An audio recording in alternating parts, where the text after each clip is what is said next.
Hello everyone, good morning. अच्छा, सबसे पहले तो मुझे ये बताओ कि होमवर्क की क्या प्रोग्रेस है। होमवर्क में भी सबसे पहले तो एचसीवी से जो एम्पियर सर्किटल लॉ वाला पोर्शन आप लोगों को रीड करना था, क्या आप लोगों ने रीड करा? एम्पियर सर्किटल लॉ और उसके एप्लीकेशंस, कुछ सेलेक्टेड एप्लीकेशंस गिवन मतलब आपको मिल जाएंगे एचसीवी में कुछ सेलेक्टेड एप्लीकेशंस। चलो, रीड कर लिया तो एक बेसिक आइडिया तो आपको लग ही गया है कि किस तरह से एम्पियर सर्किटल लॉ के हेल्प से बहुत ही ज़्यादा इजीली हम कुछ हाईली सिमेट्रिक केसेस में मैग्नेटिक फील्ड निकाल सकते हैं due to current carrying elements. और दूसरा beginner box two, beginner box one जैसा ही था, बस उसमें स्ट्रेट वायर की जगह सर्कुलर वायर और ऐड हो गया था। तो बिगनर बॉक्स टू भी डायरेक्ट फॉर्मूला बेस्ड था, वो भी आप लोगों ने कंप्लीट कर लिया होगा। चलो, तो अब एम्पियर सर्किटल लॉ के डिस्कशन को हम लोग आगे कंटिन्यू करते हैं। लास्ट टर्न पर हम लोग बात कर रहे थे एम्पियर सर्किटल लॉ की, और हमने बताया था एक बेसिक मीनिंग कि किस तरह से हम लोगों को क्या करना है किसी भी करंट कैरिंग वायर के अक्रॉस। जैसे मान लो एक वायर है, इसमें से करंट जा रहा है आई, तो हम क्या करेंगे, हम इसके अक्रॉस एक लूप बनाएंगे, क्लोज लूप बनाएंगे। क्लोज लूप समझते हो ना, ये क्लोज लूप है। इसके अक्रॉस एक क्लोज लूप बनाया है मैंने, और इस क्लोज लूप को हम क्या बोलते हैं, इस क्लोज लूप को हम बोलते हैं एम्पीरियन लूप, जैसे गॉस लॉ में करते थे गॉसियन सरफेस। ठीक है। और फिर हम ये बोलेंगे कि इस क्लोज लूप से जो लाइन इंटीग्रल होगा, लाइन इंटीग्रल मतलब बी डॉट डी एल का integral over the entire close loop is equal to what, mu not times of current जो कि लूप के अंदर से पास कर रहा है। अगर मान लो दो करंट है, एक आई वन है और एक आई टू है, तो यहाँ पर सिर्फ आई वन आएगा, क्योंकि आई वन है जो एम्पियर लूप के अंदर से पास कर रहा है। और अगर दो करंट पास कर रहे हैं तो हम क्या करेंगे बताओ। जैसे ये आई वन भी है और ये आई टू भी है, दो दो करंट पास कर रहे हैं, तो हम क्या लिखेंगे। अब ज्यादा सी बना थ्री डी। हाँ, तो अब हम क्या करेंगे बताओ। तब हम लिखेंगे I one minus I two. तो ले देकर देखो, याद रखने का तरीका बिल्कुल सिंपल है। आप तो बस ऐसा समझ लो कुछ कि पहले हम लोग इलेक्ट्रोस्टैटिक्स में जो गॉस लॉ का काम होता था,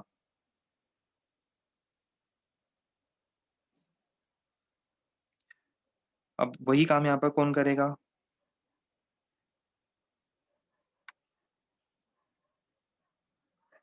amperes circuital law, Gauss law का काम एम्पियर्स सर्किटल लॉ करेगा। जैसे गॉस लॉ में आप क्या करते थे, गॉस लॉ में आप लिखते थे integral of E dot D S is equal to Q in divided by epsilon not.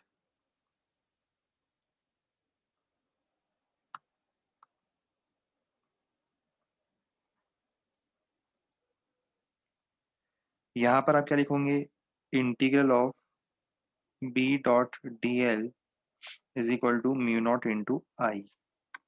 देखो सिंपल बात है, वहां पर हम इलेक्ट्रिक फील्ड निकालना चाहते थे, यहाँ पर हम मैग्नेटिक फील्ड निकालना चाहते हैं। उसका यूज होता था हाईली सिमेट्रिक केसेस में चार्ज के कारण इलेक्ट्रिक फील्ड निकालने में, यहाँ पर मैग्नेटिक फील्ड निकालने में। बस डिफरेंस क्या है, डिफरेंस ये है कि वहां पर आपको एरिया लेना पड़ता था, याद है एरिया वेक्टर। यहाँ पर आप क्या लोगे, डिफरेंशियल लेंथ। वहां पे क्यू इनसाइड होता था, क्यू एंक्लोज्ड, यहाँ पे करंट एंक्लोज्ड होगा। वहां पे चार्ज एंक्लोज होता था, यहाँ पे करंट एंक्लोज होगा। वहां पे वन बाय एप्सिलॉन नॉट होता था, यहाँ पर उसकी जगह क्या आएगा, म्यू नॉट आएगा। और आगे मैं फॉर्मूला बताऊंगा जब हम इलेक्ट्रिक डायपोल मोमेंट के जैसे ही फॉर्मूले मैग्नेटिक डायपोल मोमेंट में भी देखेंगे। जैसे इलेक्ट्रिक डायपोल होते हैं वैसे ही हम मैग्नेटिक डायपोल की भी बात करेंगे, तो आपको पता चलेगा कि सब फॉर्मूले बिल्कुल सेम टू सेम चलते हैं, बस वन बाय एप्सिलॉन नॉट की जगह हमें म्यू नॉट लिखना पड़ता है। ये एक सर का सब्स्टिट्यूशन होता है जो हम करेंगे आगे जाकर। और एक लास्ट पॉइंट, और यहाँ पर हम क्या लेते थे, यहाँ पर हम गॉसियन सरफेस लेते थे। यहाँ पर हम three dimensional closed Gaussian surface लेते थे। Three dimensional closed Gaussian surface. यहाँ पर हम क्या लेंगे, two dimensional closed Amperian loop लेंगे। ये कुछ बेसिक सेट ऑफ सिमिलैरिटीज़ हैं, डिफरेंसेस हैं, दोनों एक साथ आपके सामने कंपेयर करके मैंने बता दिए। चलो अब ये सब कुछ बता चुका था मैं, शायद लिख भी चुके थे हम लोग। ये एग्ज़ाम्पल भी देख चुके थे। जस्ट इसी एग्ज़ाम्पल बताया था कि किस तरह से नेट करंट एनक्लोज़ हमें कंसीडर करना है।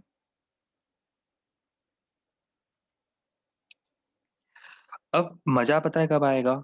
मज़ा अभी नहीं आएगा, मज़ा अब आएगा जब आप इसका एक्चुअल एप्लीकेशन देखोगे। अभी तो ये थ्योरेटिकली पढ़ लिया, सब कुछ देख लिया, इसमें इतना मज़ा नहीं आता। मज़ा कब आता है जब उसको आप एक्चुअल में अप्लाई करके देखते हो और आपको रिज़ल्ट वही मिलता है जो आप एक्सपेक्ट कर रहे थे और बहुत ईज़िली रिज़ल्ट मिलता है।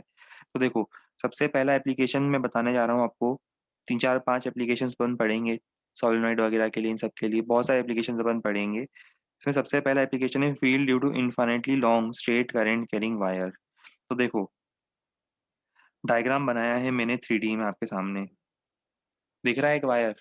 इन्फिनिटी लॉन्ग वायर है, ध्यान रखना।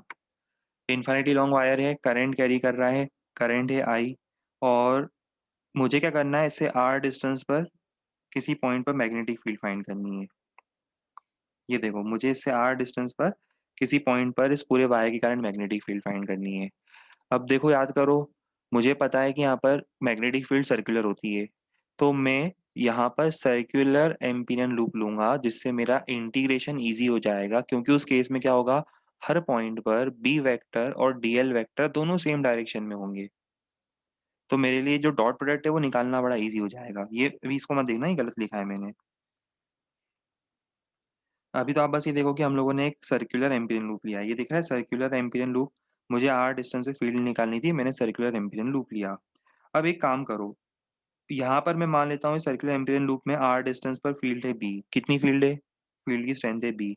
हर पॉइंट पर बी टेंजेंशियल है, हर पॉइंट पर बी टेंजेंशियल है। और अगर मैं वॉक करूंगा इस पे, इस एम्पीरियन लूप पे वॉक करूंगा, तो हर पॉइंट पर डीएल भी टेंजेंशियल ही होगा। देखो, आप डिफरेंशियल स्टेप्स लो, हर पॉइंट पर आपको डीएल कैसा मिलेगा? जैसे मान लो मैं यहाँ से वॉक करता हूँ और यहाँ आता हूँ, तो ये डीएल भी यहीं पर होगा। तो हर पॉइंट पर क्या होगा, बी वेक्टर और डीएल वेक्टर सेम डायरेक्शन में होंगे। बात समझ में आ रही है? हर पॉइंट पर बी वेक्टर और डीएल वेक्टर बिल्कुल सेम डायरेक्शन में होंगे, दोनों पैरेलल में होंगे। तो इसको मैं हटा रहा हूँ यहाँ से,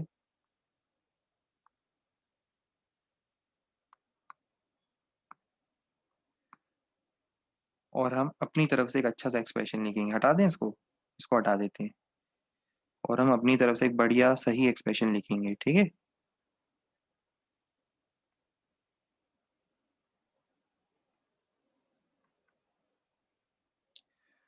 एक्सप्रेशन होगा,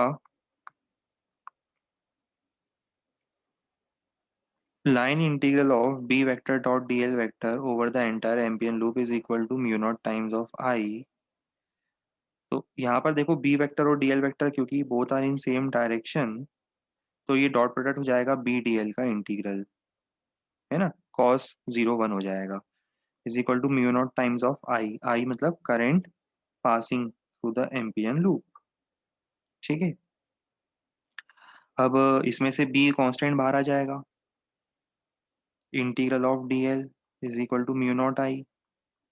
जरा बताओ इंटीग्रल ऑफ डीएल क्या होगा over the entire Amperian loop? ये over the entire Amperian loop 2 pi R. Solve करके देखो, यहाँ से आपको बी मिल जाएगा, अगली स्टेप में बी मिल जाएगा, और यही फॉर्मूला हमने निकाला था special case of finite wire.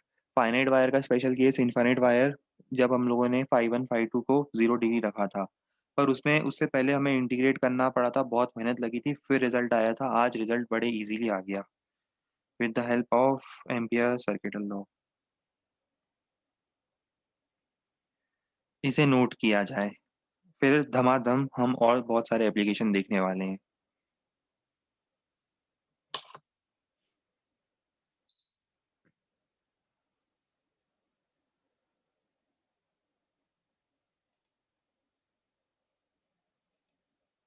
नहीं, डिफरेंस वगैरह कुछ नहीं लिखना है, वो तो मैंने कंपैरिजन बस बताया था एम्पियर सर्किटल लॉ और गॉस लॉ में। सिर्फ कंसेप्चुअल पॉइंट बताने के लिए आपको लिखना ही से है। कल जहाँ हमने एंड किया था, हमने कल यहाँ एंड किया था, राइट? ये एम्पियर लूप पे एंडिंग हुई थी हमारी, जितना मुझे याद आ रहा है। आज की स्टार्टिंग यहीं से करनी है आपको, यहाँ से, एप्लीकेशन पार्ट से।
चलो अब हम लोग एप्लीकेशन नंबर 2 पर आ सकते हैं।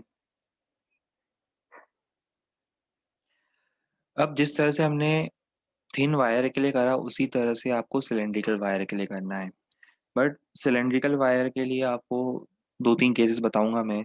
तो नेक्स्ट पॉइंट होगा field due to cylindrical wire जिसका रेडियस है आर, करंट है जिसमें आई, और फील्ड कहाँ फाइंड करना चाह रहा हूँ मैं, at a distance X from the axis. मतलब ये जो वायर है उसकी जो एक्सिस होगी, ये वायर की एक्सिस बना देता हूँ पहले मैं। ये वायर की एक्सिस है, ये सिलेंड्रिकल वायर की एक्सिस होगी, और इस एक्सिस से कितने डिस्टेंस पर, आर डिस्टेंस पर मुझे फील्ड फाइंड करनी है।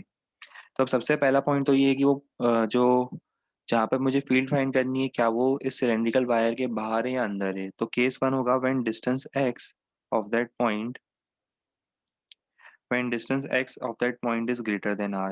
If x is greater than r simply means कि point lies outside। और अगर वो पॉइंट बाहर लाई करेगा तो बताओ मैं क्या करूंगा। ये देखो इस पॉइंट पे मुझे फील्ड फाइंड करनी है। वही एम्पिरियन लूप है,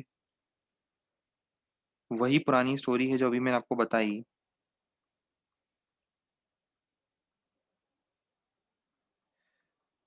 बी और डी एल सेम डायरेक्शन में होंगे तो वो कन्वर्ट हो जाएगा बी डी एल में। अभी 2 मिनट पहले लिखवाया मैंने आप लोगों को।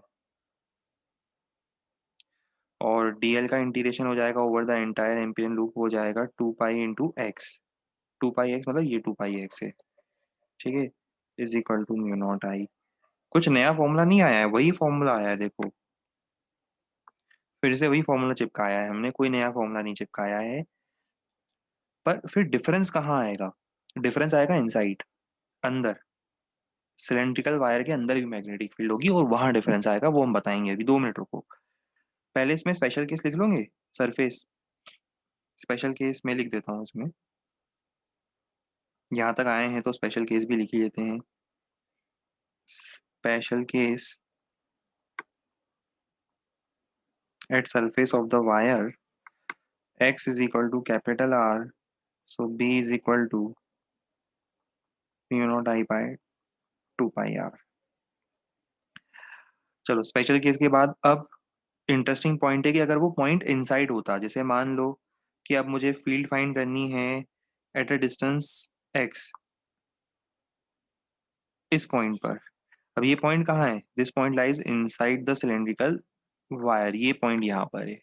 ये ऐसा ही केस है, मतलब मैं बताऊँ बहुत आपको सिमिलरिटी दिखेगी। जो याद है सॉलिड स्फीयर में हमने बाहर फील्ड फाइंड करी थी, वे सॉलिड स्फीयर के अंदर फील्ड फाइंड करी थी, K Q X by R Q type की। बस ये उसी टाइप के केस दिखेंगे आपको। तो वो पॉइंट लाई कर रहा है इनसाइड। तो मैंने देखो डायग्राम एक अलग उससे बनाया है, क्या बोल सकते हैं अपन, अलग एंगल से बनाया है। देखो पॉइंट कहाँ पर है वो बता देता हूँ मैं आपको। ये करंट कैरिंग वायर दिख रहा है जिसमें करंट है आई, ये देखो करंट कैरिंग वायर है जिसमें करंट है आई, और इस बार पॉइंट लाई कर रहा है यहाँ कहीं। ये है केस टू, देखो कि यहाँ लिखा है केस टू और केस वन।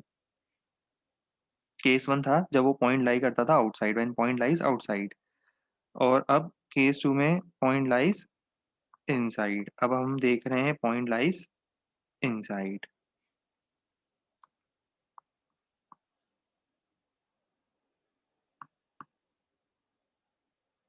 ये देखो case two point lies inside. आप सिर्फ इस पर फोकस करो, यहाँ पर कितने डिस्टेंस पे लाई कर रहा है वो point, at a distance, point lies at a distance of small x. ये रहा वो पॉइंट।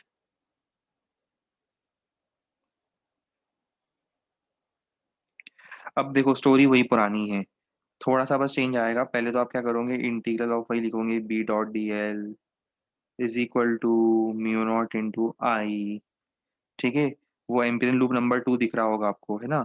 अब इसमें फिर से वही स्टोरी होगी कि बी डॉट डी एल हो जाएगा कन्वर्ट बी डी एल के इंटीग्रल में, क्योंकि सेम डायरेक्शन में है। फिर बी बाहर आ जाएगा, close integral of D L is equal to mu not I. यहाँ तक कोई चेंज नहीं आया। चेंज कहाँ आया कि आपको करंट लिखना है। अब करंट किस में से लिखना है, देखो करंट वो लिखते हैं जो एम्पिरिकल लूप के अंदर से पास करता हो। मैंने आपको बताया था एम्पिरिकल लूप के अंदर देखो क्या है। एम्पिरिकल लूप के अंदर कितना पोर्शन है बताओ। एम्पिरिकल लूप के अंदर ये वाला पोर्शन है।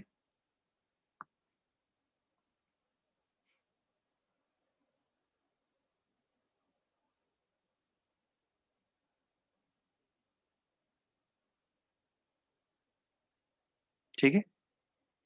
तो मुझे बता सकते हो इसमें से करंट कितना होगा? मैं बताता हूँ करंट कितना होगा। आपको शायद याद भी आ जाएगा पढ़ के। करंट डेंसिटी याद है? मैंने एक बहुत दिनों पहले करंट डेंसिटी कभी पढ़ाया था आप लोगों को।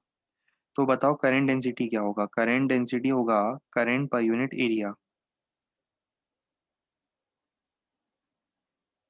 देख लो, तसल्ली कर लो। सिलेंडर में से total current divide by total area of the cylinder is current density. अब करंट डेंसिटी आ गई, पर मुझे तो सिर्फ ब्लू वाले पोर्शन से करंट निकालना है। तो स्मॉल करंट कितना होगा? आई जे इंटू ए कितना है? पाई इंटू एक्स स्क्वायर। कुछ नहीं, यूनिटरी मेथड है। वही था ना, 4/3 पाई आर क्यूब में कैपिटल क्यू चार्ज, तो 4/3 पाई एक्स क्यूब में कितना चार्ज? यूनिटरी मेथड तो वही पाई आर स्क्वायर में। ऐसे ही समझ लो आप ना। तो चलो पहले मैं लिखता हूँ, फिर बताता हूँ दूसरा मेथड इसका। इसको पहले करंट निकालो, तो करंट हो जाएगा I divide by pi R square into pi X square. That is, कितना आएगा ये? I X square by R square. कुछ नहीं, इसको आप ऐसे समझ लेना कि पाई आर स्क्वायर में से करंट था कैपिटल आई, तो पाई एक्स स्क्वायर में से कितना करंट होगा? यूनिटरी मेथड लगाना आती है? लगा के देखो, आपको ये सेम रिजल्ट मिलेगा। अब आगे मैं आपकी हेल्प नहीं करूंगा, मुझे हेल्प आपकी करना भी नहीं चाहिए आगे। ये जो स्मॉल आई आया है, इसको यहाँ रख दो। तो बताओ क्या आएगा? B into 2 pi X is equal to कितना? Mu not into small I की वैल्यू सॉल्व करके देखो, यहाँ से आपको बी मिल जाएगा। हो गया कंप्लीट। नोट करवाने से पहले, नोट करने से पहले जरा इसका ग्राफ बता सकते हो कैसा बनेगा? Field versus distance X from centre. अगर आपने नोटिस किया तो आपको ये दिख रहा है, ये लीनियर ग्राफ है यहाँ पर। और अच्छा, इसमें भी स्पेशल केस, इसमें भी special case at the centre of the wire. Special case at centre of wire.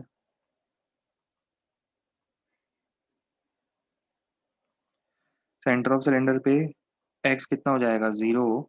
और बी आ जाएगा 0। और दूसरा पॉइंट इसके अंदर ये है कि B is proportional to X, मतलब ये लीनियर चेंज है ये। तीसरा स्पेशल केस इसी के अंदर, एट सरफेस निकाल के देखो। सरफेस पे भी जरा निकाल के देखो, रख के देखो कितना आ रहा है।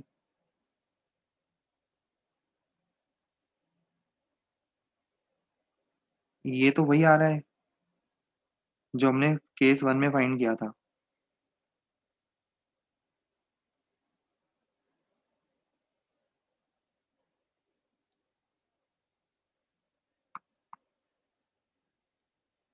नहीं, केस 1 मतलब ये वाला केस। ये वाला केस देखो, एट सरफेस कहने का मतलब ये कि आप सरफेस को कहीं से भी अप्रोच करो, अंदर से अप्रोच करो चाहे बाहर से अप्रोच करो, सरफेस पर आने पर आपको ऑब्वियसली सेम मिल रही है फील्ड। इसका मतलब ग्राफ कंटिन्यूअस बनेगा, ऐसा कहना चाह रहा हूँ मैं। ये कहना चाह रहा हूँ मैं कि इसी का केस 1 और केस 2 से, दोनों से मैं सरफेस पर सेम फॉर्मूला निकल रहा है मेरा। इसका मतलब वो ग्राफ, ये डेरिवेशन कुछ काम की है क्या? नहीं नहीं नहीं, बिल्कुल काम की नहीं है। हम तो ये सब यूजलेस चीज पढ़ा रहे हैं, कोई काम की नहीं है डेरिवेशन। ना फॉर्मूले काम के, अरे ये टॉपिक ही काम का नहीं है। ये टॉपिक ही काम का नहीं है। हम तो ऐसे ही सुबह हमारा मन हुआ आज उठ के कि कुछ आज तूफानी ट्राई करते हैं, तो हमने सोचा कि आज सुबह उठ के हमारे मन में आया कि हम मैग्नेटिक इफेक्ट्स पढ़ा दें। कुछ काम का नहीं है जो आप पढ़ रहे हो, ये कुछ काम का नहीं है। बी एट द सरफेस समझ में आया? Naught I by 2 pi R. Field versus distance X from centre. और किसी को कोई ऐसा उल्टा सीधा डाउट नहीं है? चलो बढ़िया। B as a function of distance X from the centre का ग्राफ बनेगा। लीनियर वेरिएशन है, देखो पहले मैंने आपको बताया इनसाइड में वेरिएशन लीनियर है। देखो केस 2, इनसाइड में वेरिएशन लीनियर है, स्ट्रेट लाइन वेरिएशन है। प्रोपोर्शनल वेरिएशन है, तो देखो पहले लीनियर वेरिएशन बनाया। मैं लिख देता हूँ इनसाइड।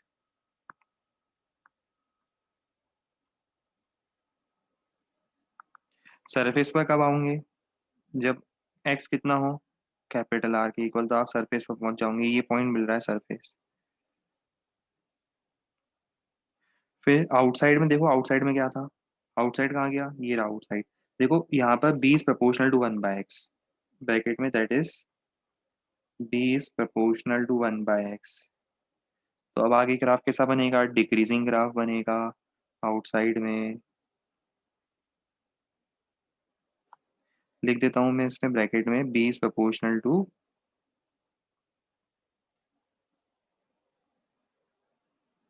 1/x, और यहाँ पे B is proportional to x।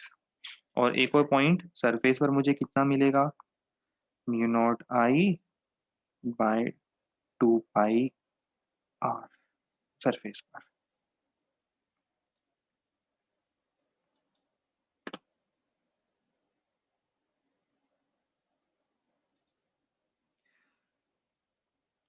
मैं सोच रहा था कि लोहा गर्म है, हथौड़ा मार देते हैं, एक डेरिवेशन लगे हाथों और देख लेते हैं।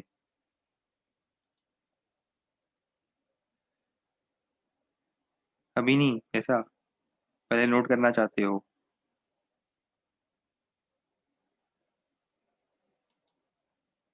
जरा सी तो डेरिवेशन है, देखो ना, जरा सा, इतना इतना सा तो डेरिवेशन है। चलो एक काम करो, छोटा छोटा एब्जॉर्ब करो, क्वांटम के फॉर्म में एब्जॉर्ब करो चीज़ों को, है ना। तो पहले ये लिखो, फिर हम इसके बाद थर्ड एग को आपको बताते हैं एप्लीकेशन। छोटे छोटे क्वांटम या पैकेट्स के फॉर्म में, एनर्जी के फॉर्म में, जो जैसा होता था वैसे ही कंसेप्ट एब्जॉर्ब करो। पहले इतना लिखो, याद करो, लिख लो, याद कर लो, याद हो जाए उसके बाद अपन आगे बढ़ेंगे।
आ जाएँ इसके सेकंड पार्ट पे अब, मतलब सेकंड केस पर।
नोट करने के साथ-साथ बहुत ईज़ी है, बहुत बेसिक स्टेप्स हैं, याद भी करते ही जाना। इसको रिवाइज़ करने में भी ज़्यादा टाइम लगेगा नहीं आपको बाद में।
आओ अब हम लोग नेक्स्ट एप्लीकेशन की बात करें। ये है magnetic field due to infinitely large thin current carrying sheet. Sheet समझते हो, मतलब एक तरह से एक शीट है या एक प्लेट है जो इनफाइनाइट साइज की है। ठीक है। ये अपन इसके लिए इलेक्ट्रिक फील्ड निकाली थी, अगर आपको याद हो तो। वही sigma bye 2 epsilon not sigma bye graph note नहीं हुआ।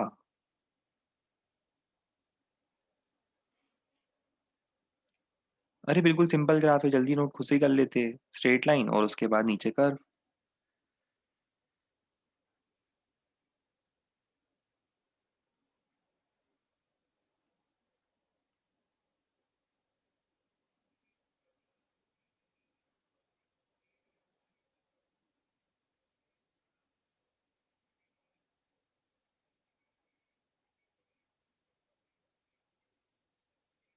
चलो अब हम बात कर रहे थे इनफाइनाइट साइज के एक थिन करंट कैरिंग शीट की। अब ये डायग्राम जिस तरह से मैंने बनाया है वो आप थोड़ा समझो कि ये शीट कहाँ रखी है मैंने। ये रखी है मैंने एक्स जेड प्लेन में। एक्स जेड प्लेन समझते हो?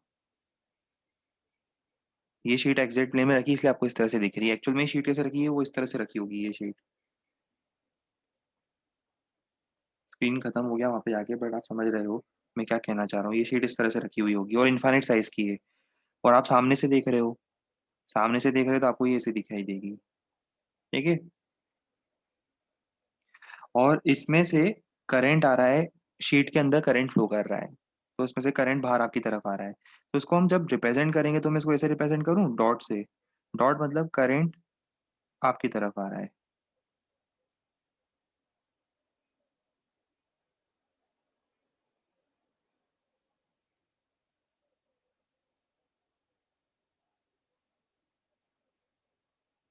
ये करंट देखो, ये करंट अपनी तरफ आ रहा है, इसलिए इसको मैं डॉट से रिप्रेजेंट कर रहा हूँ। डॉट से रिप्रेजेंट करने का मतलब करंट हम लोगों की तरफ आ रहा है। और इसमें एक टर्म मैं यूज करूंगा, करंट पर यूनिट लेंथ लेमडा। करंट पर यूनिट लेंथ लेमडा का मतलब क्या है, जैसे एग्जांपल समझो।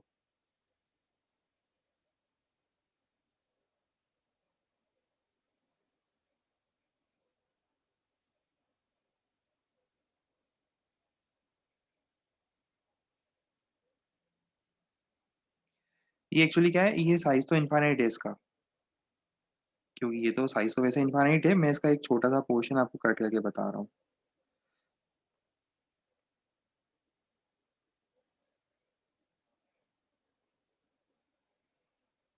ठीक है। ये यहाँ से भी इनफाइनाइट साइज है, यहाँ से भी इनफाइनाइट साइज है।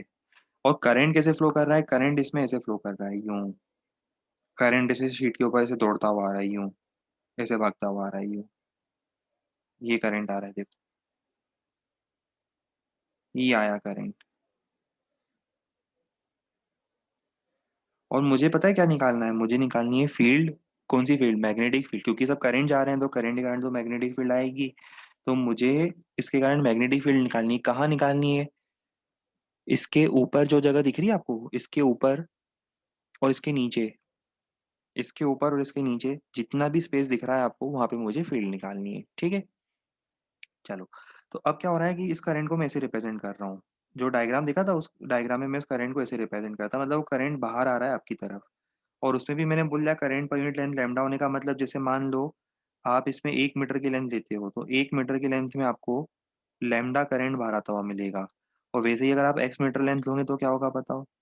सपोज मैं यहाँ पे x लेंथ लेता हूँ, ये टोटल मिला के मैंने x लेंथ ले ली।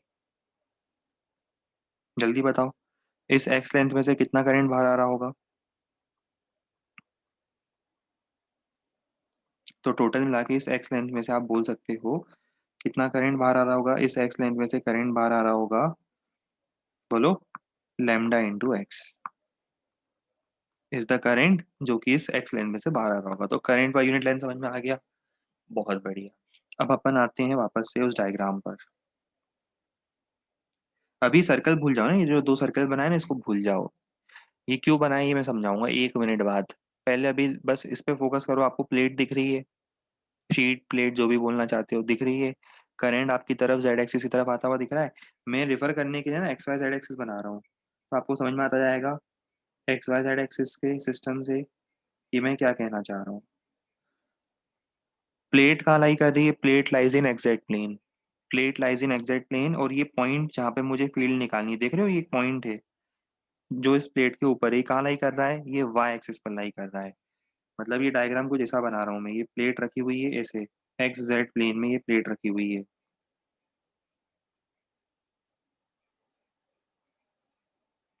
और मुझे एक पॉइंट है जो इसके ऊपर है, वाई एक्सिस की तरफ है। ये पॉइंट है जो वाई एक्सिस के डायरेक्शन में है, वहां पे मुझे फील्ड निकालनी है जो इसके ऊपर लाई करता है। ठीक। चलो, तो अब देखो मैं इस पॉइंट पे फील्ड निकालने के क्या करूंगा। यहां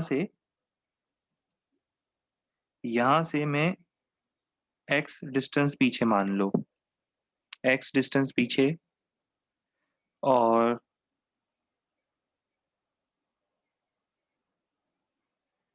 एक्स डिस्टेंस आगे,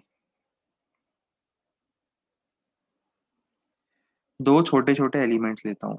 ये देखो, दो छोटे छोटे एलिमेंट्स लिए मैंने। कैसे दिख रहे हैं ये एलिमेंट्स आपको? मुझे तो ऐसा लग रहा है कि ये एलिमेंट्स जो है ना, ये current carrying, infinity long current carrying wire की तरह है, जिनमें से करंट बाहर आपकी तरफ आ रहा है। मुझे ऐसा फील सा हो रहा है कि ये दो छोटे एलिमेंट्स एक्चुअली इतने छोटे हैं कि ये करंट कैरिंग वायर्स हैं, जिनमें से करंट बाहर आपकी तरफ आ रहा है। और करंट कैरिंग वायर की फील्ड कैसी होती है? सर्कुलर। याद है? करंट कैरिंग वायर की फील्ड सर्कुलर। ये तो अपन ने बनाए थे डायग्राम, याद करो, मैंने आपको डायग्राम बना के बताए थे, एक डॉट और एक क्रॉस, और दोनों के आगे सर्कल बनाया था। इफ करंट इज आउटवर्ड्स तो field is anti clockwise, if current is inward field is clockwise. ये स्पीयर नहीं है, ये स्पीयर नहीं है, सर्कल है। किसने बोला आपको ये स्पीयर है? स्पीयर दिख रहे हैं क्या? हमें तो सर्कल दिख रहे हैं ये दोनों। सर्कल है ना? ठीक है।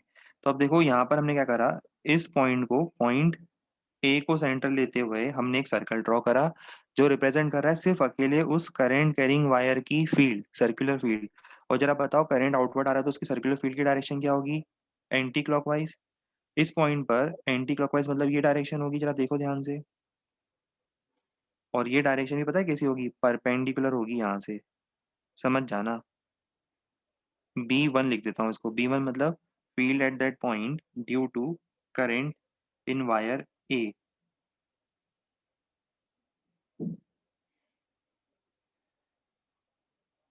थोड़ा ज्योमेट्रिकल कंस्ट्रक्शन रहेगा इसमें, पर ज़्यादा डिफिकल्ट नहीं है, समझ में आ जाएगा। वैसे ही देखो, ये जो करंट कैरिंग वायर बी दिख रहा है, सिर्फ वो ब्लैक कलर का करंट कैरिंग वायर देखो, जिसमें करंट आपकी तरफ आ रहा है, करंट आपकी तरफ आ रहा है, इन्फिनिटी लॉन्ग वायर है वो एक्चुअली, थ्री डायमेंशन में करंट आपकी तरफ आ रहा है उसमें से। सर्कुलर फील्ड होगी, सर्कुलर फील्ड, अब बताओ उस पॉइंट पर वो सर्कुलर फील्ड कहाँ जाएगी? फिर से मैं क्या करूंगा, इसको ज्वाइन करूंगा, और इसको ज्वाइन करने वाली लाइन के टेंजेंशियल 90 डिग्री पर। अब देखो ये B2 होगा, वैल्यू वाइज तो B1 B2 इक्वल है, जरा बताओ इन दोनों का रिजल्टेंट कहाँ आएगा?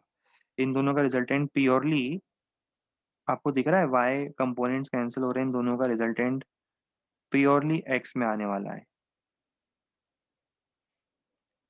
अब ये मैं क्यों बता रहा हूँ? ये मैं एक सिंपल रीजन से बता रहा हूँ, इसमें कहीं मैं अभी वो यूज नहीं कर रहा हूँ एम्पेसर के अलावा, ये बस सिंपल रीजन से बता रहा हूँ। मैं ये प्रूव करना चाहता हूँ, ऐसे ही थोड़ा दूर और आप कुछ और डिफरेंशियल एलिमेंट्स लोगे, जो कि पॉइंट ये जो दिख रहा है मिड पॉइंट ओ, इससे लेफ्ट और राइट पे सिमेट्रिक होंगे, उनके कारण भी उस पॉइंट पर, पॉइंट पी पर जो फील्ड होगी वो टुवर्ड्स लेफ्ट होगी। और जब मैं पूरे प्लेट पर इंटीग्रेशन परफॉर्म करूंगा तो ओवरऑल मुझे उस पॉइंट पी पर फील्ड सिर्फ लेफ्ट डायरेक्शन में मिलेगी। उस पॉइंट पी पर मुझे फील्ड सिर्फ लेफ्ट डायरेक्शन में मिलेगी, मतलब parallel to the plate. Resultant field will be parallel to the plate, बस यही बताने का एम था मेरा। अच्छा, सिमिलरली अगर वो पॉइंट नीचे है तो बताओ, पॉइंट अगर पी प्राइम पर है तो फील्ड कहाँ होगी, बता सकते हो? रिजल्टेंट फील्ड कहाँ होगी? Towards right. अब इससे जो कंक्लूजन ड्रॉ हुआ, वो कंक्लूजन मैंने देखो अलग से बनाया है, ये देखो। For an infinitely large plate carrying current outwards, which means जो एक्सैक्ट प्लेन में रखी हो, जिसमें करंट आपकी तरफ आ रहा है, अगर कोई पॉइंट इसके ऊपर है तो वहां पे फील्ड होती है टुवर्ड्स लेफ्ट, और अगर कोई पॉइंट इसके नीचे है तो उसमें फील्ड होती है टुवर्ड्स राइट, ही है मैग्नेटिक फील्ड। ये जो मैंने ग्रीन कलर में बनाई है, ग्रीन कलर में क्या है? Green colour represents magnetic field. बोलो, याद हो गया ये अब?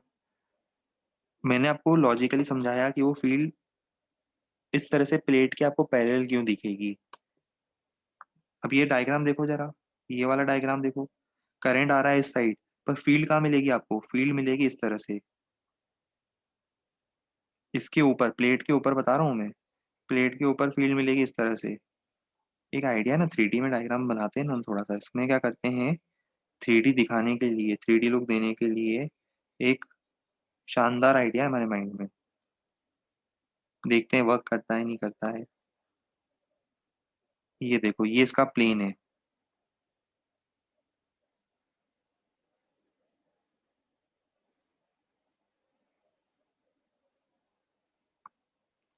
ये इसका प्लेन है।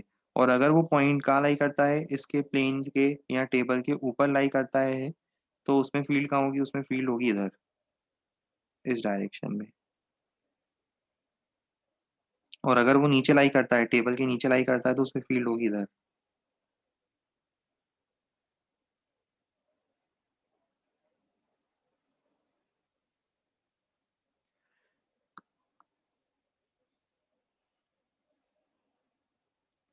आ गई बात समझ में? सोचो आप लोग, यही सोचो कि यही अगर मेरे पास अगर आईपैड होता, एप्पल होता, तो उसके अंदर इतने अच्छे अच्छे 3D सॉफ्टवेयर होते कि मैं आपको 3D में बना के बता पाता।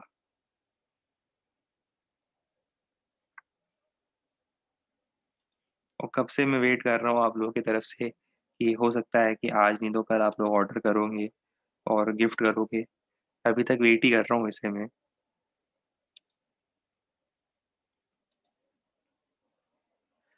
चलो, तो यहाँ तक तो क्लियर हो गया आपको कि ये फील्ड आपको किस तरह से दिखेगी। तो अगर करंट आपकी तरफ आ रहा है तो ऊपर फील्ड होगी लेफ्ट में, नीचे फील्ड होगी राइट में। अब तो मजा ही आ जाएगा आपको।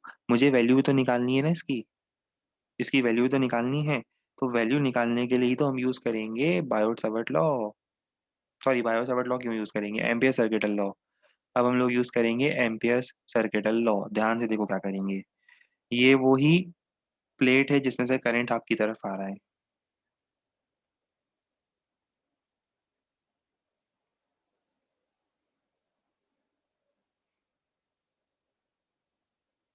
ठीक है, ये करंट की डायरेक्शन बता रहा हूँ। करंट आपकी तरफ आ रहा है और करंट पर यूनिट लेंथ है लैम्डा। मैं लिखवा दूंगा ऊपर का पूरा, भी चिंता मत करो। ये लिख देता हूँ यहाँ पे, करंट इज आउटवर्ड्स।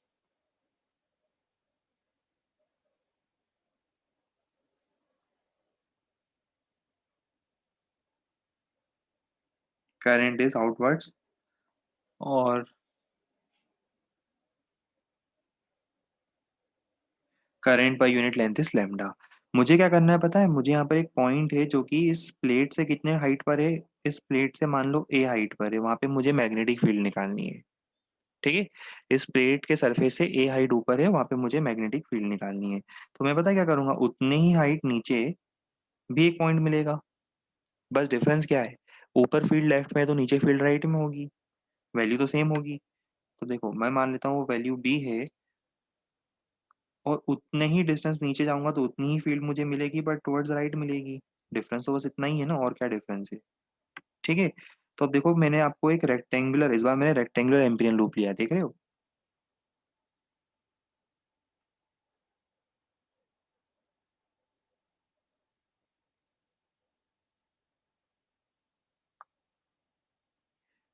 ये समझ में आ रहा है, एम्पियन लूप बनाया है मैंने, ये rectangular amperian loop. And for this rectangular amperian loop, मुझे बस इतना बताओ कि अगर मैं Biot Savart Ampere circuit law लगाता हूँ तो क्या लिखूंगा, integral of B dot D l over the entire loop में सबसे पहले मैं लगाऊंगा पी से क्यू, फिर क्यू से आर, फिर आर से एस, और फिर एस से पी। मैं चार पार्ट्स में इसको ब्रेक कर दिया, चलेगा? चार पार्ट्स में इसको ब्रेक कर दिया डॉट प्रोडक्ट के इंटीग्रल को। ठीक है, is equal to mu not I. जरा मेरी हेल्प करो पी से क्यू में।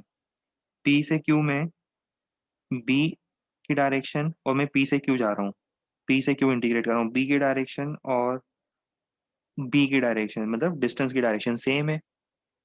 मैं आगे ही जा रहा हूँ पी से की, और फील्ड भी मुझे आगे मिल रही है। तो ये डॉट प्रोडक्ट किस में कन्वर्ट हो जाएगा, बी इंटू स्मॉल बी में। स्मॉल बी दिख रहा है क्या है, ये स्मॉल बी लिखा है मैंने। ठीक है। अब इसके बाद जरा मुझे बता सकते हो क्यू से आर कितना होगा।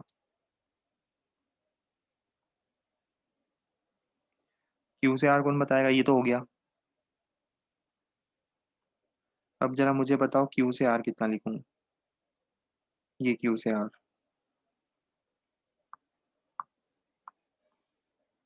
जीरो, बिल्कुल सही। जीरो क्यों लिख रहा हूँ, डॉट प्रोडक्ट ही जीरो हो जाएगा ना, देखो ना। क्यू से आर में ला रहा हूँ इस लाइन पर, और फील्ड मुझे इसके हमेशा हमेशा परपेंडिकुलर मिल रही है। तो डॉट प्रोडक्ट कैसे निकालोगे, जीरो ही आएगा वो तो। वेक्टर्स पढ़ने के लिए कहा था ना मैंने, रोज कितने दिनों से बोल रहा हूँ वेक्टर्स रिवाइज करो, वेक्टर्स रिवाइज करो। फिर प्लस, जरा बताओ आर से एस कितना होगा। आर से एस मैं जा रहा हूँ, आर टू एस मैं जा रहा हूँ इधर। आर से एस मैं इस डायरेक्शन में जा रहा हूँ, और फील्ड भी इसी डायरेक्शन में मिल रही है। तो बस इससे अच्छी बात क्या हो सकती है, आर से एस में फिर से क्या हो जाएगा, B into small B.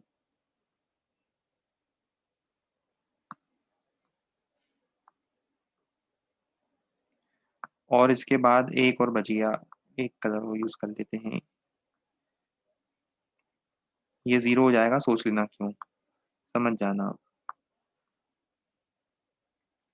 Is equal to mu not times of current enclose. Current enclose पता है कितना होगा, लेमडा इंटू बी। सोचो क्यों लेमडा इंटू बी।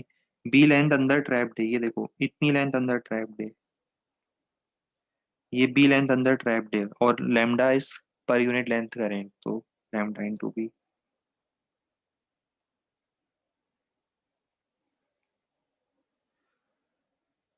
बस अब यहाँ से क्या सिखाऊं उससे ज्यादा, बताओ। ये आ गया mu naught lambda by two. एक इंटरेस्टिंग चीज नोट कर रहे हो,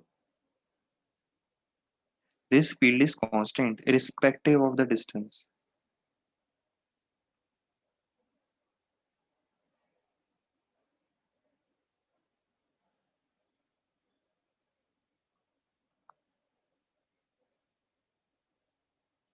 independent of distance from the plate. इसका मतलब that is we will get uniform field. That is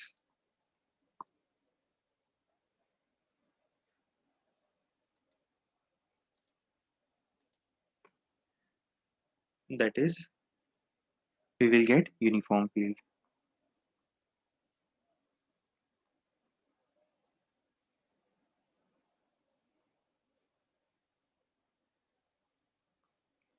uniform magnetic field above as well as below, ऊपर नीचे दोनों तरफ आपको स्ट्रॉन्ग मैग्नेटिक फील्ड मिल रही है। ठीक। Uniform constant. स्मॉल बी कहाँ गया, स्मॉल बी चला गया देखो।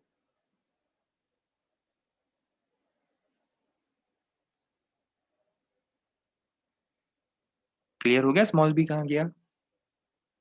बहुत बढ़िया, गुड, वेरी गुड। मैं सोचा था कि लोहा गर्म है, लगे हाथों हथौड़ा मार के magnetic field due to solenoid भी पढ़ा ही दूं।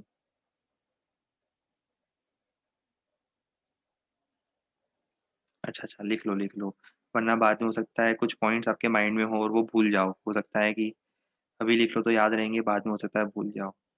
तो ये लिख लो, जैसे भी लिख सकते हो उसको लिखो। हम वेट कर रहे हैं, लिखो।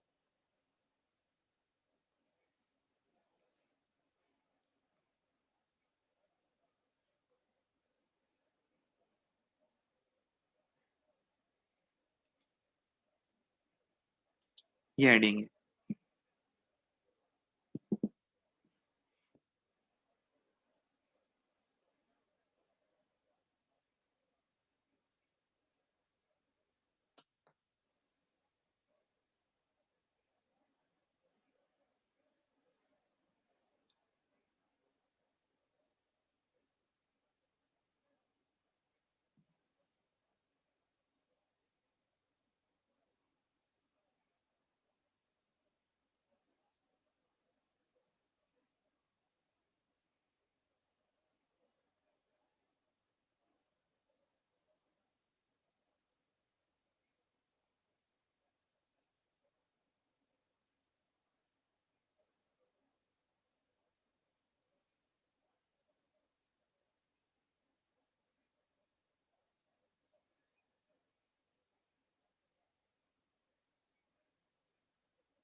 ये नीचे जो लिखा है ना, लिखा है ना करंट पर यूनिट लेंथ इज लैम्डा, इतना जरूर लिख लेना।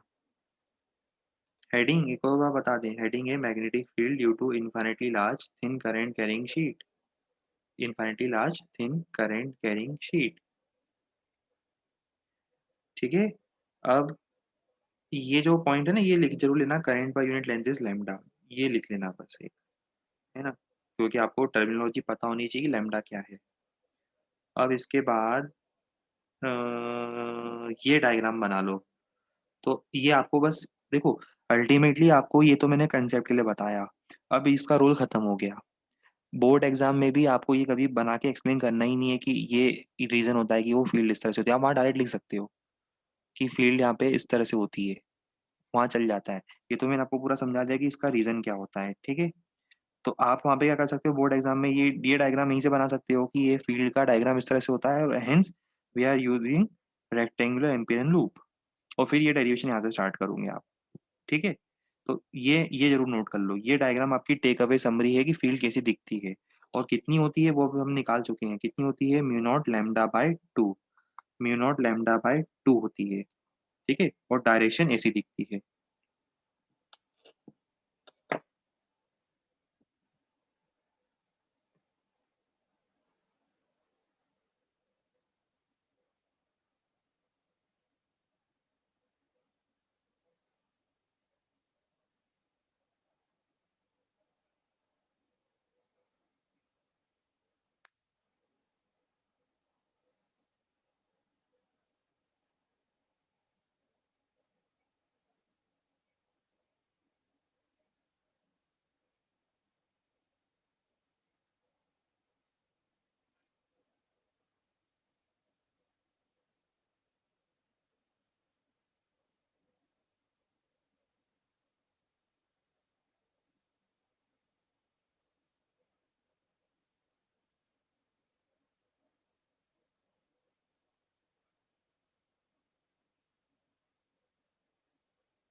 नेक्स्ट एप्लीकेशन जो इस टॉपिक का हाइलाइट होता है और वो है magnetic field due to a solenoid. पर सबसे पहले तो हम समझते हैं सोलेनॉइड क्या होता है और क्या हम लोगों ने कभी रियल लाइफ में सोलेनॉइड देखा है।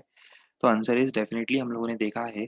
वो जो आप लोग जिसको इलेक्ट्रोमैग्नेट बोलते हो, मतलब एक तरह से क्या करना, एक हॉलो सिलेंड्रिकल पाइप लेना और उसके ऊपर वायर्स को व्रैप करना, सर्कुलर फॉर्म में व्रैप करना, रिंग के फॉर्म में व्रैप करना। और फिर जब आप उसमें से करंट पास करोगे तो करंट पास करने पर क्या होगा, वो इलेक्ट्रोमैग्नेट में कन्वर्ट होगा, वो अपनी मैग्नेटिक फील्ड बनाएगा। देख रहे हो उसकी मैग्नेटिक फील्ड लाइंस बनाई है मैंने डायग्राम में। तो इनडायरेक्टली ऐसा नहीं लग रहा आपको कि वो एक मैग्नेट की तरह बिहेव कर रहा है जिसके पास नॉर्थ और साउथ पोल है। अगर बाहर मैग्नेट रखता हूँ तो उसके पास भी नॉर्थ और साउथ पोल की फील्ड लाइन ऐसी बनती है। 9 10 में आपने डायग्राम बनाए हैं ये, बाहर मैग्नेट के डायग्राम थे आप लोग के सिलेबस में फील्ड लाइन के। चलो अभी थोड़ी देर के लिए लिखने से पहले हम समझते हैं कुछ पॉइंट्स हैं, कुछ डेरिवेशन है जो मैं पहले बताना चाहता हूँ, फिर आराम से लिख लेना। उसमें सबसे पहला पॉइंट ये है कि आइडियल सोलेनोइड का मतलब क्या होता है, पढ़ो। जिस सोलेनोइड के लिए हम फॉर्मूला अभी डिराइव कर रहे हैं, जिसको हम आइडियल सोलेनोइड मानेंगे, ये बोर्ड वाला डेरिवेशन बता रहा हूँ अभी आपको, बोर्ड एग्जाम वाला। उसमें आपको आइडियल सोलेनोइड मिलता है जिसमें टर्न्स बहुत क्लोज होते हैं। ये जो डिस्टेंस है ना इतना ज्यादा नहीं होता है, टर्न्स बहुत क्लोज पैक्ड होते हैं, क्लोजली पैक्ड होते हैं। और length is large as compare to radius, ये जो लेंथ ऑफ द सोलेनोइड है ये लार्ज होगा और इसका रेडियस कंपैरेटिवली कम होगा, मतलब आपको सोलेनोइड ऐसा दिखेगा।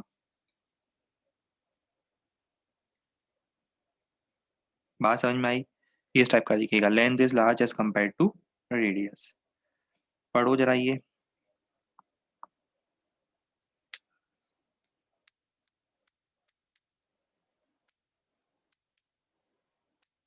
समझ में आया? एक एंड नॉर्थ, दूसरा एंड साउथ। ये पढ़ो जरा आप।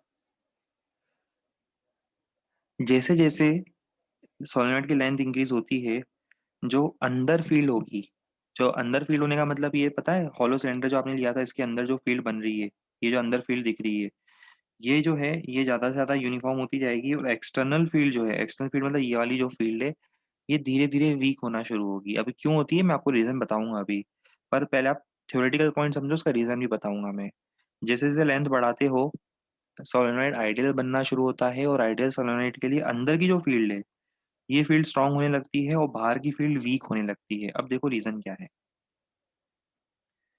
अ, पहले लेफ्ट का डायग्राम देखो, समझ में आया डायग्राम? बस इतना डायग्राम देख के समझो, लेफ्ट वाला डायग्राम देख कर समझो बस। सोलेनोइड दिख रहा है एक्स वाई नाम का, ठीक है। अब मुझे बताओ कि इस डायग्राम को देखकर आपको ऐसा फील नहीं हो रहा कि अगर मैं इसका सामने से व्यू देखूंगा तो मुझे यहाँ से करंट बाहर आते हुए दिखाई दे रहे हैं, ये करंट बाहर आते हुए दिखाई दे रहे हैं और ये करंट अंदर जाते हुए दिखाई दे रहे हैं। ये करंट मुझे अंदर जाते हुए दिखाई दे रहे हैं। तो अगर मैं फ्रंट व्यू बनाऊं तो क्या मैं ऐसा बना दूं, ये देखो ये सब करंट बाहर आ रहे हैं और ये सब करंट अंदर जा रहे हैं। कुछ करंट बाहर आ रहे हैं, कुछ करंट अंदर जा रहे हैं। देख लो, तसल्ली कर लो, कोई जल्दी नहीं है। हो गई तसल्ली? ठीक है, अब सुनो। अभी 5 मिनट पहले ही मैंने आपको बताया था, ये एक तरह से तो वो याद है, इन्फिनिटी लॉन्ग प्लेट वाला केस हो गया, carrying current outward, carrying current inward, है ना? एक तरह से इन्फिनिटी लॉन्ग प्लेट वाला केस हो गया। यही रीजन है कि मैं आपको बोल रहा था कि अगर सोलेनोइड की लेंथ बहुत ज्यादा हुई तो वो आइडियल केस में कन्वर्ट होगा। अगर सोलेनोइड की लेंथ बहुत ज्यादा हुई तो वो एक आइडियल केस में कन्वर्ट होगा। तब हम उसको एक plate, current carrying plate, in fact एक नहीं दो करंट कैरिंग प्लेट से अप्रोक्सीमेट कर सकते हैं। एक करंट कैरिंग प्लेट जो ऊपर रखी है इसमें से करंट बाहर आ रहा है, दूसरी करंट कैरिंग प्लेट जो नीचे रखी है उसमें से करंट अंदर जा रहा है। ठीक है। अच्छा अब एक काम करो, आपको ये फील हो रहा है कि अगर एक प्लेट में से करंट बाहर आ रहा है, सिर्फ जैसे मान लो ब्लू वाली प्लेट है उसमें से करंट बाहर आ रहा है, तो उसका आप मुझे ये बता सकते हो कि फील्ड लाइन का डायग्राम कैसा बनता है? ब्लू वाले का डायग्राम मैं ब्लू में बना रहा हूँ।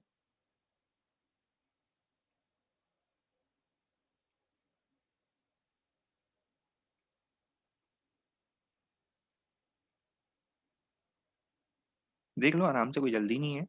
समझ लो, ब्लू वाली का फील्ड लाइन का डायग्राम ऐसे ही बनेगा, ऊपर की तरफ लेफ्ट में, नीचे की तरफ राइट में।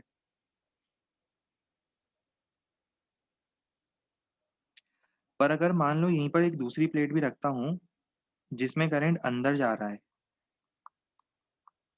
तो क्या होगा? ऊपर फिर राइट में होगा, नीचे लेफ्ट में होगा। तो रेड वाले का मैं रेड में बना रहा हूँ, ऊपर फील्ड राइट में, ऊपर फील्ड राइट में, और इसके नीचे फील्ड लेफ्ट में। इंटरेस्टिंग बात कुछ देख पा रहे हो? इन दोनों के बीच में जो रीजन है, अगर समझ में आ रहा है तो हाँ बोल देना। इन दोनों के बीच में जो रीजन है, वहां पर दोनों फील्ड एक डायरेक्शन में आ रही है।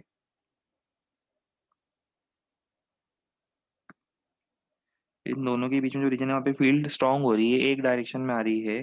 पर ये जो ऊपर वाला रीजन है, वहां पे कैंसिल हो रही है। नीचे वाला रीजन है, वहां पे कैंसिल हो रही है। यही तो रीजन था, मैं आपको बोला था कि फील्ड जो है अंदर स्ट्रांग होती जाएगी और बाहर वीक होती जाएगी, अगर सोलेनोइड जो है वो आइडियल होना शुरू होता है। मतलब लॉन्ग लार्ज लेंथ का सोलेनोइड अगर हम लेते हैं तो वो आइडियल केस के आसपास आना शुरू हो रहा है। ये देखो, ये फील्ड दिख रही है राइट में आपको? ये मैंने सिर्फ इन दोनों के बीच में फील्ड बना रहा हूँ, ऊपर और नीचे की फील्ड में गायब कर देता हूँ। Mu naught lambda by to, mu naught lambda by two cancel, ऊपर नीचे कैंसल। ये अंदर का रीजन में देख रहे हो, फील्ड राइट में है। यही डायग्राम है जो मैं आपको यहाँ बना के बता रहा हूँ, ये देखो।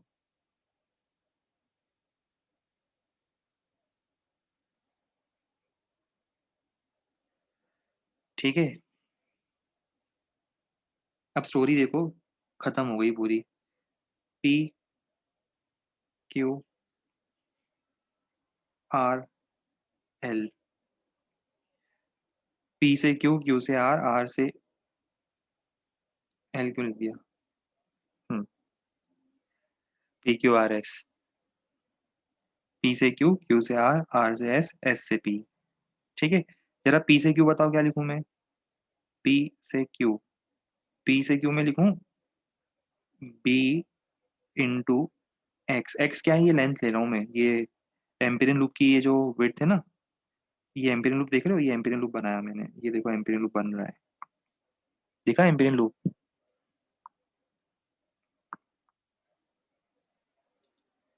नहीं, सिर्फ टू टाइम्स नहीं, सिर्फ बी अंदर यहाँ पर है, देखो बी यहाँ पर है, बी से बी और फिर पी से क्यू जाना तो बी इंटू एक्स। बस इतना लिखो आप। क्यू से आर बताओ जीरो है। अब आप बताओ क्यू से आर जीरो क्यों है? क्यू से आर जीरो इसलिए क्योंकि जितने रीजन में फील्ड है वो परपेंडिकुलर है, और बाहर तो फील्ड वैसे ही नहीं है, तो क्यू से आर तो जीरो होगा। अगर फील्ड है भी क्यू से आर में तो वो परपेंडिकुलर है, और ऊपर जा रहा हो तो फील्ड ही नहीं है, तो वैसे ही जीरो हो जाएगा। आर से एस बताओ कितना होगा? आर से एस भी जीरो होगा। आर से एस जीरो क्यों होगा? आर से एस जीरो क्यों होगा? आर से एस इससे जीरो होगा क्योंकि आर से एस में भी कोई फील्ड नहीं है। फिर बताओ एस से पी क्या करें? एस से पी, एस से पी फिर से zero, is equal to mu not into I. जरा मुझे बताओ आई क्या होगा? आई होगा जो करंट इसके अंदर एंक्लोज्ड है। देखो एम्पिरियन लूप के अंदर इतना करंट एंक्लोज्ड है, मुझे बता सकते हो कितना करंट होगा ये? एम्पिरियन लूप के अंदर कितना करंट होगा? देखो मैंने क्या लिखा है यहाँ पे, एक टर्म लिखा है, number of turns per unit length. पढ़ो जरा ये, number of turns per unit length समझ में आ रहा है? सोलेनोइड के लिए यूनिट लेंथ में कितने टर्न्स हैं, तो small N is number of turns per unit length. तो मुझे बताओ आपने कितनी लेंथ ली है? एक्स। तो एक्स लेंथ में अगर जिसे आपने एम्पिरियन लूप बनाया, तो मुझे बताओ एक्स लेंथ में कितने टर्न्स एंक्लोज होंगे? एक्स लेंथ में कितने टर्न्स एंक्लोज होंगे? X into N, X into N. और हर टर्न में से कितना करंट बाहर आ रहा है? हर टर्न में से करंट आई बाहर आ रहा है। तो अगर इतने टोटल टर्न है तो कितना करंट बाहर आएगा? इंटू आई। कुछ क्लियर हो पा रहा है? यहां से आप सॉल्व करके देखो, एक्स एक्स कैंसिल और बी इनसाइड आ रहा है म्यू नॉट एन आई। ये इनसाइड फील्ड आ गई mu not an I. Interesting सा, मजेदार सा, सिंपल सा, बेसिक सा डेरिवेशन।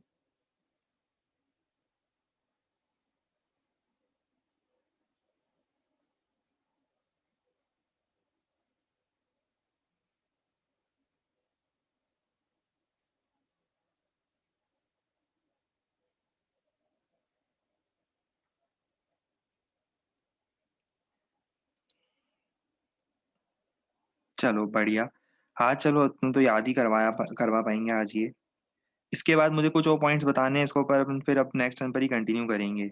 ये सब कुछ मुझे कुछ और छोटी-मोटी चीज़ें बतानी हैं अच्छे से, और ये डायरेक्शन भी समझानी थी आपको, ये नॉर्थ साउथ क्या होता है।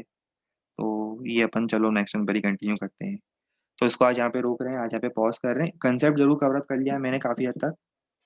कुछ और एक्सप्लेनेशन है और कुछ और चीज़ें लिखवानी है, वो मैं आपको फिर अब नेक्स्ट टर्न पर ही लिखवाऊँगा। चलो फिर आगे नेक्स्ट टर्न पे मिलते हैं, तो कैरी फॉरवर्ड करते हैं। Tata, bye bye, take care.